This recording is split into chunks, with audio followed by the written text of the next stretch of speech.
Hi, it's Chris with Implied Music. I didn't do a Gizmo Sunday this past week. I got sidetracked into a porch talk. So I thought I'd take a look at FabFilter Pro R2. It's a new release of Pro R, FabFilter's sort of flagship reverb, feature rich.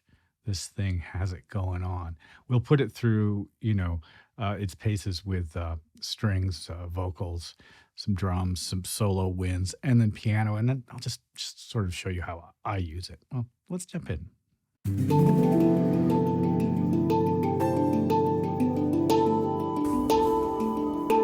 I want to remind you that Martin Heidenreich and I are doing a Halloween hangover challenge, a scoring challenge with prizes. We've got a short horror film to score, and I hope you take a look at it. There's a link for the announcement video here, and you'll find details in the description of this video as well. Listen, one of the advantages of, doing a YouTube channel is I get a lot of stuff to kind of take a look at. And I am a reverb junkie. I keep looking for the right reverb. I can't say that I have found it yet, but I must say that FabFilter Pro R's high up on the list at this point. It's a great sounding reverb with emulations of spaces that sound very, very natural, as well as vintage gear plates and sort of the vintage 80s algorithmic reverbs that, like Lexicon and Percussion, the stuff that sort of I came up using. Pop over to their website. There's a easy to download and sort of pretty full-featured trial that you can check out. It's not an inexpensive reverb, but I must say there's a lot of things about it that I admire enormously, including features that I think that, you'd wind up using kind of all the time. Let's just listen to how it sounds on things. I think what I'll do is work backwards. So I'm going to mute my piano track and open up my sort of summing string stack. I just grabbed a bunch of loops and brought them in here. And you can see that my reverb is chosen as a concert hall. Let's listen to this loop.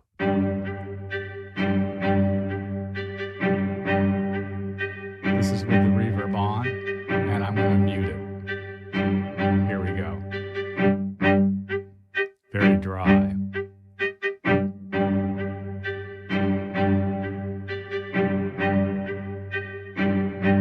Increase the mix.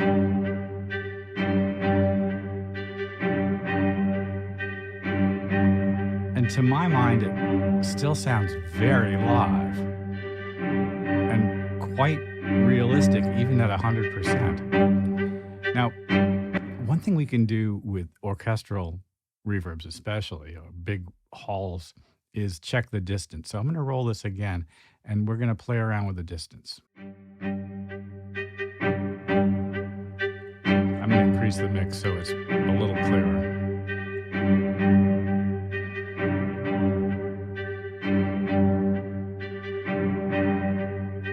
That actually starts to be very, very interesting.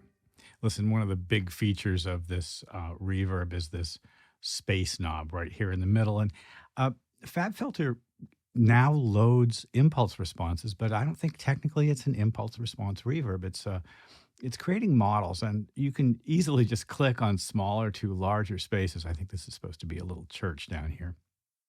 Just to look at a few more controls. Pre-delay is a normal thing, but character and thickness are more like general terms, and they affect things, and they're sort of, I guess I would just describe them as subjective, but play around with them. They kind of do exactly what you'd expect. We can select two new types, vintage and plate, as well as this sort of modern reverb sound. Brightness is just a general EQ, and width, of course, is just stereo left and right. It's nice to have ducking so that the louder a sound is, the little bit less reverb you hear, and then it'll kind of come flowing back in. Pro R2 gives us all kinds of surround sound possibilities now, and those surround sound reverb programming capabilities are very important to a lot of musicians, not so much to me, but to producers and sound designers who are working in 3D and, complicated speaker array systems. This can be very, very useful. It's a huge step forward. Listen, this window down below looks like a few EQ curves. And of course, you know how FabFilter is. They love their beautiful displays. So as we run, we can see a lot of things happening. They're sort of ghost displays of the EQ of the reverb itself, a post EQ. And then this blue line is a decay rate EQ. So here, this bass is decaying longer than this mid-range or lower mid-range. And then you can see a tail off down here. All that stuff is unbelievably useful for production. I like it a lot. Let's listen to a few other instruments. So how's it sound on vocals? Ooh, oh,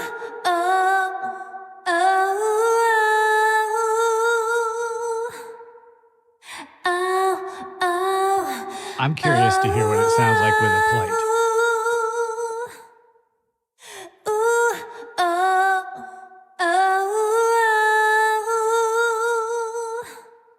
The top end is a little more open, isn't it, with less reverb.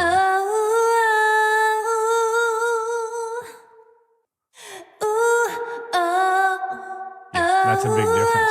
And then vintage, just for giggles. That's nice, a little gritty on top in a kind of a good way. Let's go on.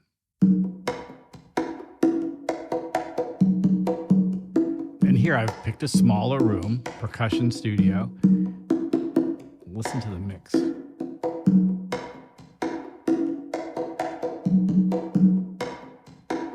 This is terrific. I feel like I can sort of hear the room in a great way. It feels like a very real space. Let's increase the distance.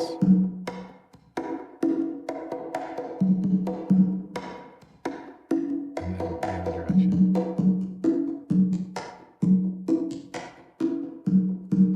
Mute it. Do you hear what I mean?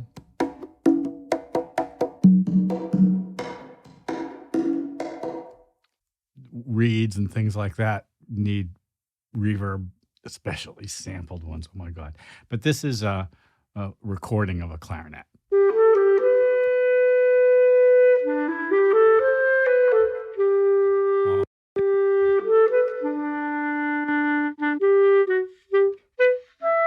It's a very close recording, very dry.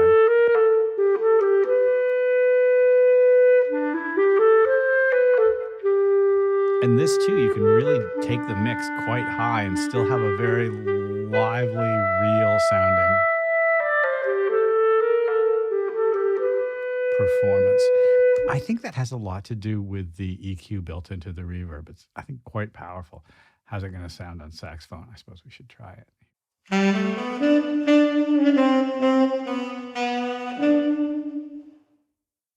It's very on the bridge, as we like to say. Listen, I guess the next thing, is what's it like when you're just playing around with it? Well, I play piano. And so, for me, the question becomes, is it lively? Is it going to obscure my piano sound in a way that I, don't like? I was playing around with EQ. Look at that crazy EQ curve. This is a very long reverb.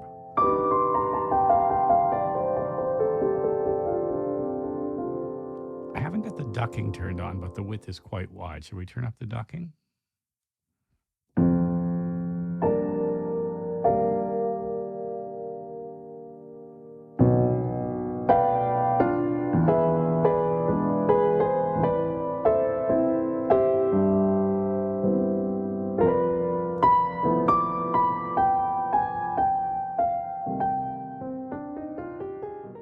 Now, here's the fun thing. I think I actually loaded an IR to do this. Let's load another one just to sort of see what the process is. It couldn't be easier. Click over here and you have a setting, import IR. So here we've got the Lexicon PCM90 impulse set. It's probably illegal for me to have this. I have no idea where I got it. I think it might have just appeared on my hard drive. I'll just say that. The bed was on fire when I laid down in it. And we're curious about like what we're going to get here. Let's go insane and go for a guitar cave. what happens, and this is just terrific, is FabFilter Pro R analyzes the IR and creates a model of it using all of its own controls. So I think, strictly speaking, this is not an IR, and nevertheless, it's beautifully close to the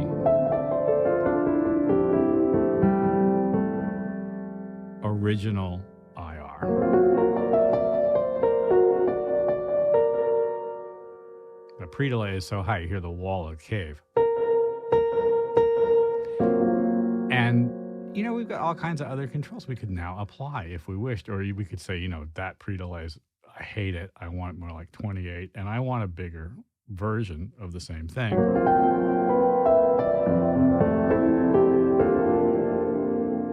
And then if I like that, I can go to the decay rate and actually play around with this. Now, this is a way to keep the same model of the room size and stuff like that, but take down the length of the reverb.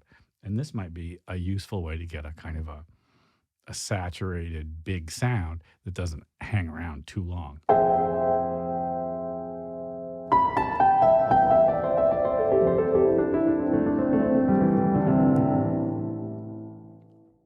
Well, listen, I'm going to mute the reverb that's built into the track, and we'll go over to a send reverb that just because this is the way I most frequently use things. I've got a copy of Pro R, and that's feeding pitch drift. And then that's going into spaced out for the modulation and mode here. And then I'm using a compressor to sidechain the piano sound, which means basically that the initial sound of the piano, the loudest bit, won't have too much reverb on it, but then we'll kind of bloom in. And this is the Harold Budd piano effect, right? That modulated reverb.